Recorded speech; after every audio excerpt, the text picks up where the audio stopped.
Hello everyone, সবাইকে স্বাগত জানাচ্ছি স্টাডি জব ত্রিপুরা ইউটিউব চ্যানেলে। বিশেষ করে ত্রিপুরা রাজ্যের সকল শিক্ষক পদে চাকরি প্রত্যাশী ভাই বোনদেরকে। ত্রিপুরার যারা শিক্ষক পদে চাকরি প্রত্যাশী ভাই বোন আছে, যারা বর্তমানে ডিএলএড বা বিএড পাস করে বসে আছে, বা বর্তমানে ডিএলএড বিএড পাস করে মানে লাস্ট সেমিস্টারে আছে বা লাস্ট ইয়ারে আছে, তাদের জন্য সুবর্ণ একটা সুযোগ নিয়ে আসছি আজকে ডেটে। টেটের নোটিফিকেশন, টেট 1 এবং টেট 2 ফর্ম ফিল আপ শুরু হয়ে যাচ্ছে। সিটেট ডিসেম্বর 2024 এক্সামের জন্য ফর্ম ফিল আপ স্টার্ট হয়ে যাচ্ছে বা স্টার্ট হয়ে গিয়েছে, আমরা বলবো 17 সেপ্টেম্বর থেকে। 16 অক্টোবর ফর্ম ফিল আপ করার লাস্ট ডেট। পরীক্ষার যে সেন্টার আমাদের ত্রিপুরা রাজ্যের যে বিভিন্ন স্কুলগুলো আছে, স্কুলগুলোতে এক্সামিনেশন সেন্টার এবং আমাদের যে এক্সাম হবে 1 ডিসেম্বর এক্সাম হবে। এখন কোশ্চেন হলো, আমাদের সিটের ডিসেম্বর 2024 এক্সামের নোটিফিকেশন আমরা পেয়ে গেছি। কোশ্চেন বা আমাদের কাছে যেটা প্রশ্ন, মানে বিরাট বড় প্রশ্ন, যে এই বছর কয়বার টেট হয়েছে সিটে। জানুয়ারিতে তোমরা দিয়েছো অনেকে সিটে, জুলাই দিয়েছো এবং ডিসেম্বরে দেবে, অর্থাৎ টেট পরীক্ষা বছরে 3বার হচ্ছে সেন্ট্রাল গভর্নমেন্টের আন্ডারে। যদিও এটা জানুয়ারি সেশনের টেট পরীক্ষা, কিন্তু ত্রিপুরা টেটের যে লাস্ট এক্সাম হয়েছিল ডিসেম্বর 2022, এরপরে এক্সামের কোনো নামগন্ধ নেই। যদিও ত্রিপুরা টেটের ক্ষেত্রে এবং সেন্ট্রালের সিটেটের ক্ষেত্রে যে এক্সামিনেশন যে রুলসটা, এক্সামিনেশন যে সিলেবাসটা বা যে এনসিটি গাইডলাইন্সটা বা সুপ্রিম কোর্টের গাইডলাইন্স দুইটার ক্ষেত্রে সেম হওয়া সত্ত্বেও কিন্তু ত্রিপুরা টেটটা একটু ডিলে হয়ে যাচ্ছে। কবে ত্রিপুরা টেট হবে সেই বিষয়ে আমরা আলোচনা করব। প্রাথমিক অবস্থা আমরা সিটেটের গুরুত্বটা একটু বুঝে নিই। কেন আমরা সিটেট পরীক্ষা ফর্ম ফিল আপ করবো, কেন আমরা সিটেট পরীক্ষা দিতেই হবে আমাদের, কারণ আমরা শিক্ষক হতে চাকরি করতে আসছি। এটা খুব ইম্পর্টেন্ট সিটেট পরীক্ষাটা অ্যাটেন্ড করা। এখানে বলা হয়েছে information bulletin CTET December 2024, duration of online application 17 September to 16 October. Last date তো বলে দিলাম এখানে, ডেট অফ 1 ডিসেম্বর। এখানে বলা হয়েছে টেট যে পেপার 2 এক্সামটা সেটা এবং পেপার 1 যে এক্সামটা সিটেট টেট 1 টেট 2 দুইটাই 1 ডিসেম্বর হবে।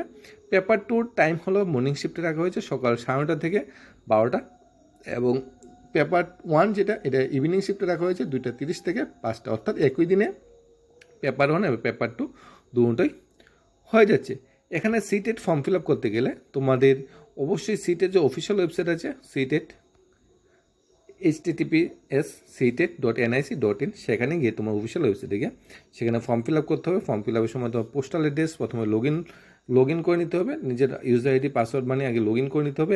অনলাইন পোর্টালে গিয়ে অ্যাপ্লাই করবে, রেজিস্ট্রেশন করবে বা অ্যাপ্লিকেশন নাম্বার তোমরা পেয়ে যাবে। তারপর স্ক্যান ফটোগ্রাফ বা সিগনেচার করে আপলোড করার পরে ডেবিট ক্রেডিট কার্ড দিয়ে পেমেন্টটা করে নেবে। পেমেন্টটা করার পরে তোমার অনলাইন অ্যাপ্লিকেশনটা সাবমিট হয়ে গেল।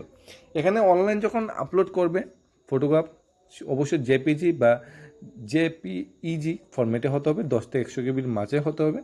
এখানে যে ফিসটা বলা হয়েছে, ফিসটা জেনারেল ক্যাটাগরি থেকে একটু বেশি হয়। জেনারেল ক্যাটাগরি বা ওবিসি ক্যাটাগরির জন্য টেট যদি অনলি পেপার 1-এর জন্য কেউ ফর্ম ফিল আপ করে বা অনলি যদি পেপার 2-র জন্য কেউ ফর্ম ফিল আপ করে 1000 টাকা ফিস লাগবে। অনেকে পেপার 1 পেপার 2 দুইটাই দিতে পারবে। এলজি ক্রাইটেরিয়া, এনসিটি গাইডলাইন্স বা সুপ্রিম কোর্টের বর্তমান গাইডলাইন্স বা সিটেটের গাইডলাইন্স অনুযায়ী যে মানে এলিজিবিলিটি ক্রাইটেরিয়া সেটা আমরা দেখে নেব। এখানে 1000 টাকা প্রথমত ফিস, আর যদি তুমি টেট 1 টেট 2 দুইটাই দিতে চাও তাহলে 1200 টাকা ফিস। SC/ST বা যারা হ্যান্ডিক্যাপ ক্যান্ডিডেট আছে তাদের জন্য 500 এবং 600 টাকা যথাক্রমে ফিস রাখা হয়েছে। GST applicable will be charge extra by the bank, ব্যাঙ্কের থেকে কিন্তু এর উপরে এক্সট্রা চার্জও কিন্তু করা হবে। এক্সামিনেশন সেন্টার কিন্তু সিটের সবগুলো সেন্টার ম্যাক্সিমাম 90% আগরতলার যে বিভিন্ন সিবিএসসি মডেল স্কুলগুলো আছে, ইংলিশ মিডিয়াম স্কুলগুলো আছে, ওই স্কুলগুলোতে কিন্তু এক্সামিনেশনটা বসে। এখানে বলা হয়েছে name, father name, mother name, date of birth, class 10 থেকে যে মার্কস পেয়েছো সেই সার্টিফিকেট থেকে আপনার সব মার্কস আপলোড করতে হবে। অনলাইন অ্যাপ্লিকেশন সাবমিশন করতে হলে সিটির অফিসিয়াল ওয়েবসাইট যেতে হবে। কারেকশন করার জন্য যে পার্টিকুলার টাইম দেওয়া হচ্ছে ওই টাইমের ভিত্তিতে কিন্তু কারেকশন বা অন্যান্য জিনিসগুলো তোমরা করে নিতে হবে। এখানে তোমাদের যে সিটেটের যে এক্সামের যে টাইম পিরিয়ডটা বলা হয়েছে, একদম ত্রিপুরা যে টেট 1 ও টেট 2 যে হয় সেখানে যে আড়াই ঘন্টার যে টাইম পিরিয়ডটা দেওয়া হয়, এখন সেম টু সেম টাইম পিরিয়ডে সেম টু সেম 150 মার্কসের সেই এক্সামটা হবে। এখানে যদি তোমার এই এক্সামিনেশনের যে সেন্টার সেন্টারে যদি তোমার চয়েসেবল সেন্টার তোমার পেতে চাও তাহলে অবশ্যই কিন্তু খুব তাড়াতাড়ি ফর্ম ফিল আপটা করে নিতে হবে। আর এক্সামিনেশন যখন আমরা অনলাইনে ফর্ম ফিল আপটা সাবমিশন করি তখন কিন্তু এক্সামিনেশন সেন্টার শুধু আগরতলা দিলে তারা এক্সামিনেশন সেন্টারটা নেই না, পাশাপাশি আমাদের পার্শ্ববর্তী রাজ্যেরও কিন্তু এক্সামিনেশন সেন্টার দিতে হয়।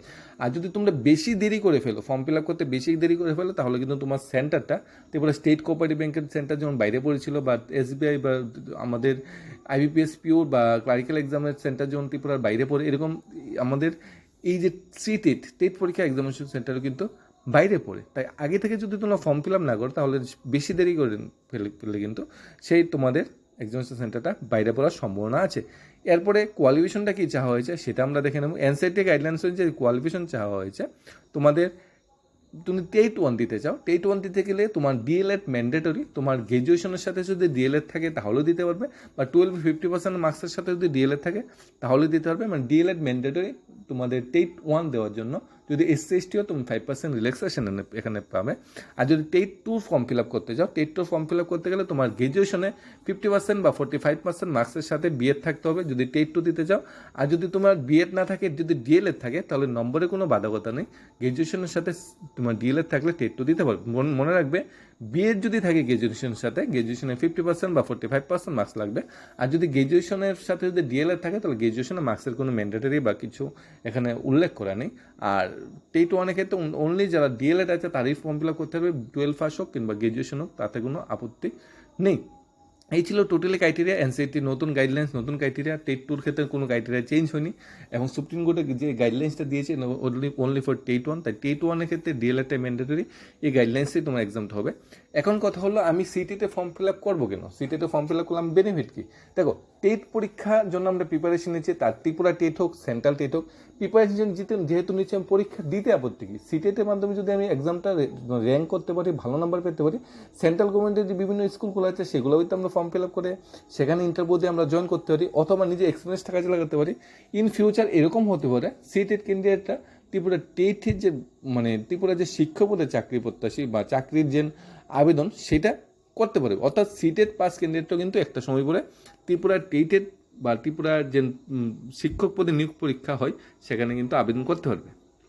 এখানে টোটাল 150 মার্কসের MCQ থাকে, 150 মার্কসেই তোমাদের আমাদের ত্রিপুরা টেটের যেরকম থাকে child development and pedagogy, mathematic, environment science, language 1, language 2 compulsory. Language 1 English, language 2 তোমরা বাংলা, তোমার যদি অন্য ল্যাঙ্গুয়েজ থাকে সেটা নিতে পারো। খুব সুন্দরভাবে সাজানো আছে এখানে টেট 1-এর সিলেবাসটা। টেট 2 সিলেবাসটা যেটা এখানে সাজানো আছে একদম সেম টু সেম ত্রিপুরা টেটের মতো। প্যাডাগজি, চাইল্ড ডেভেলপমেন্ট, প্যাডাগজিতে 30 মার্কস থাকবে। ম্যাথমেটিক্স সায়েন্স তোমরা যদি সায়েন্স ব্যাকগ্রাউন্ড হও 60 মার্কস, যদি তোমরা আর্টস বা কমার্স ব্যাকগ্রাউন্ড হতো সোশ্যাল স্টাডি বা সোশ্যাল সায়েন্স নিতে পারো, সেখানে 60 মার্কস আছে। ল্যাঙ্গুয়েজ 1, ল্যাঙ্গুয়েজ 2 কিন্তু দুইটা ম্যান্ডেটরি, 150 মার্কস। অর্থাৎ তুমি যদি এই এক্সামটা দাও তো তোমার প্র্যাকটিসটা ভালো হয়ে যাবে, কারণ ত্রিপুরা টেটও কিন্তু এই বছর সম্ভাবনা প্রবল, ডিসেম্বর হয়তো ত্রিপুরা টেটের নোটিফিকেশন চলে যাচ্ছে।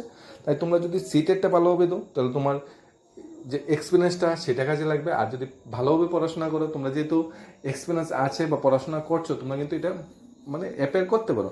এখন করতে হলে যারা ফাইনাল ইয়ারে আছে বা ফার্স্ট সেকেন্ড সেমিস্টারে আছে, তোমরাও কিন্তু সিটের জন্য অ্যাপ্লাই করতে পারো। এখানে কিন্তু কোনো সিটে DLED বা BEd পাস করতে এমন কিছু বলা হয়নি। তো যারা পাসিং করছে, যারা পড়াশোনা করছে প্রথম DLED বা BEd-এ, তারা কিন্তু সিটের পরীক্ষা দিতে পারবে। এখানে দেখো ল্যাঙ্গুয়েজে কিন্তু তোমরা যারা বাংলা ভাষার সেকেন্ড ল্যাঙ্গুয়েজ চয়েস করতে চাও, এখানে কিন্তু বেঙ্গলি ক্লিয়ারলি উল্লেখ করা আছে। ল্যাঙ্গুয়েজ কোড হলো 04। অবশ্যই বেঙ্গলি কিন্তু তোমরা অনলাইন ফর্ম ফিল আপ করার সময় দেখে নেবে। কোশ্চেন পেপারটা কিন্তু আইদার হিন্দি থাকবে অথবা ইংলিশ থাকবে, আর শুধুমাত্র সেকেন্ড ল্যাঙ্গুয়েজ যেটা বেঙ্গলি সেটা শুধু বাংলাতে দিতে হবে, বাকি কিন্তু ইংলিশ বা হিন্দিতে কিন্তু কোশ্চেনগুলো থাকবে। এখানে সিটেটের যে অন্যান্য কোয়ালিফিকেশন, অন্যান্য ক্রাইটেরিয়া, এখানে আমরা সব কিছু আলোচনা করে দেখলাম, ফিসও আলোচনা করে দেখেছি। এখন কথা হলো আমাদের যে ত্রিপুরা টেটটা কবে হতে পারে? বর্তমান সময়ের পরিপ্রেক্ষিতে বা প্রেক্ষাপটে আমরা দেখছি ত্রিপুরা বিভিন্ন বিদ্যালয়গুলো যেগুলো আছে, যেগুলো শিক্ষক কম বা স্টুডেন্ট কম, সেই বিদ্যালয়কে ধীরে ধীরে ত্রিপুরা সরকার বন্ধ করে দিচ্ছে। অর্থাৎ স্কুলের সংখ্যা দিন দিন কমিয়ে আনছে। আমরা দেখছি ADC-তে 200+ স্কুল বন্ধ করে দিয়েছে, পুরা ত্রিপুরাতে 900+ স্কুল বন্ধ করে দিয়েছে। আস্তে আস্তে স্কুলের পরিমাণ কমিয়ে আনছে যাতে শিক্ষক নিয়োগটা কম করতে হয়। সেই তাগিদে বর্তমানে ত্রিপুরার যে শূন্য পদ বলা হয়েছে, প্রায় 5,000 থেকে 6,000 STGT বা ST-PGT বা টেট 1 টেট 2 মিলে যে 6,000+ ভ্যাকেন্সি আছে, সেই ভ্যাকেন্সিগুলো ফুলফিল করতে হবে। ভ্যাকেন্সিগুলো সবগুলি ফুলফিল করা গভর্নমেন্টে কোনো সদিচ্ছার অভাবও থাকতে পারে এখানে। তাই কীভাবে ভ্যাকেন্সিগুলো কমিয়ে আনা যায় তার জন্য বিভিন্ন বিদ্যালয়গুলিকে বন্ধ করে দেওয়ার পরিকল্পনা চলছে, এবং বন্ধ করে দেওয়ার পরিকল্পনাটা বাস্তবায়নও করা হচ্ছে। তারপরেও বর্তমানে যে বিদ্যালয়গুলি আছে সেই বিদ্যালয়গুলি কিন্তু শিক্ষকের প্রচুর পরিমাণ ক্রাইসিস আছে, কারণ শিক্ষকের অভাবে পড়াশোনা কিন্তু লাটে হচ্ছে। আমরা মাধ্যমিক টুলবে রেজাল্ট দেখতে পাচ্ছি, রেজাল্টটা কতকটা তলানিতে নেমেছে। তাই ওই প্রেক্ষাপটে যেহেতু 2023 সালে টেট পরীক্ষা হয়নি, তাই 2024-এর শেষের দিকে টেট পরীক্ষার সম্ভাবনা খুবই প্রবল, এবং 100% সম্ভাবনা 2023-এর শেষের দিকে টেট পরীক্ষা হবে, এবং হয়তো অক্টোবর না হয় নভেম্বরের দিকে সেই নোটিফিকেশনটা চলে আসবে। তাই সেই প্রেক্ষাপটে আমাদের পরিশ্রমটা চালিয়ে যেতে হবে এবং পড়াশোনাটা ভালোভাবে চালিয়ে যেতে হবে, কারণ পরীক্ষার রুটিন বা পরীক্ষার প্রশ্ন পরীক্ষার যখন মানে দেখে নেবে পরীক্ষার ডেট ডিক্লেয়ার হয়ে গেছে, তখন কিন্তু আর সময় কিন্তু তখন পাবে না। আর যেহেতু তোমরা টেট পরীক্ষার জন্য অলরেডি ত্রিপুরা টেটের জন্য প্রিপারেশন নিচ্ছ, সিলেবাসটা সেম, তাহলে তোমরা সিটেট পরীক্ষাটা দিতে পারো, তখন এক্সপিরিয়েন্সটা কাজে লাগবে, এবং তুমি কতটুকু মানে প্রিপেয়ার হয়েছো সেটাও তোমরা বুঝতে পারবে। যদিও টেটের থেকে মানে ত্রিপুরা টেটের থেকে সেন্ট্রাল যে টেট হয় তার কোশ্চেন পত্রটা একটু ইজি হয়, ত্রিপুরা টেটের কোশ্চেনটা একটু হার্ড হয়, কারণ সিটেট কোয়ালিফাই করলেই জব নয়, জবের জন্য তুমি এলিজিবল, কিন্তু টেট কোয়ালিফাই করলে কিন্তু জবটা অনেকটা নিশ্চিত। কারণ এখন পর্যন্ত যারা টেট কোয়ালিফাই করেছে 2021 পর্যন্ত, তারা কিন্তু সবাই চাকরি পেয়ে গেছে। একমাত্র 2022-এরটা সুপ্রিম কোর্টের ঘেরাকলে পড়ে আছে, তারা কিন্তু সুপ্রিম কোর্টের ঘেরাকল বা টিআরবিটি বা শিক্ষা দপ্তরের সদিচ্ছা যখন সৃষ্টি হবে, তখন কিন্তু তারা কিন্তু সবাই চাকরিটা পেয়ে যাবে। তাই একদম সঠিক সময় এখন প্রিপারেশন নাও, ঠিকঠাক প্রিপারেশন নাও। আর আমি সবাইকে বলবো, তোমরা কষ্ট করে হলো সিটেটের ফর্ম ফিল আপটা করে নাও, সিটেটটা পরীক্ষাটা বসো। আগরতলা বিভিন্ন সেন্টারগুলিতেই পরীক্ষা তোমাদের হবে, যদি তোমরা অ্যাডভান্স ফর্ম ফিল আপটা করে নাও এবং ভালোভাবে প্র্যাকটিস করে পরীক্ষাটা দাও, আশা করি তোমরা সিটেটও কোয়ালিফাই করতে হবে। একবার যদি সিটেট কোয়ালিফাই করতে হলো, তোমাদের কাছে টেটটা অনেকটা ইজি হয়ে যাবে, এবং ফিউচারের জন্য তুমি বিভিন্ন যে সরকারি বিদ্যালয়গুলো আছে, আসাম রাইফেল আন্ডারের বিদ্যালয়গুলো বা কেন্দ্রীয় বিদ্যালয়গুলো বা সেন্ট্রাল গভর্নমেন্ট আন্ডারের যে অন্য বিদ্যালয়গুলো আছে, কিংবা প্রাইভেট স্কুলগুলো সিবিএসসি প্রাইভেট স্কুলগুলো আছে, ওই স্কুলগুলোতে কিন্তু ইন ফিউচার যখন শিক্ষক নিয়োগ করা হবে, তখন কিন্তু টেট কোয়ালিফাই চাওয়া হচ্ছে। অর্থাৎ সিটেট বা টেট কোয়ালিফাই হলে কিন্তু তুমি এলিজিবল অ্যাপ্লাই করতে পারবে। তাই তোমার কিন্তু সিটেট পরীক্ষাটাও পাস করা খুবই জরুরি। কোনো কনফিউশন বা ডাউট থাকলে অবশ্যই জানাবে। তোমাদের ভবিষ্যতের জন্য শুভকামনা রইল।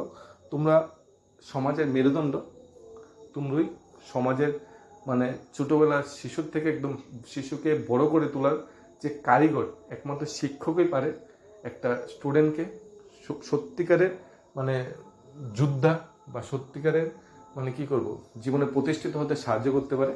এবং তোমরাই পারবে, এবং তোমরাও জীবনে প্রতিষ্ঠিত হতে পারবে যদি এখন পরিশ্রমটা ঠিকঠাক করো। ধন্যবাদ সবাইকে। Studies of Tripura YouTube channel.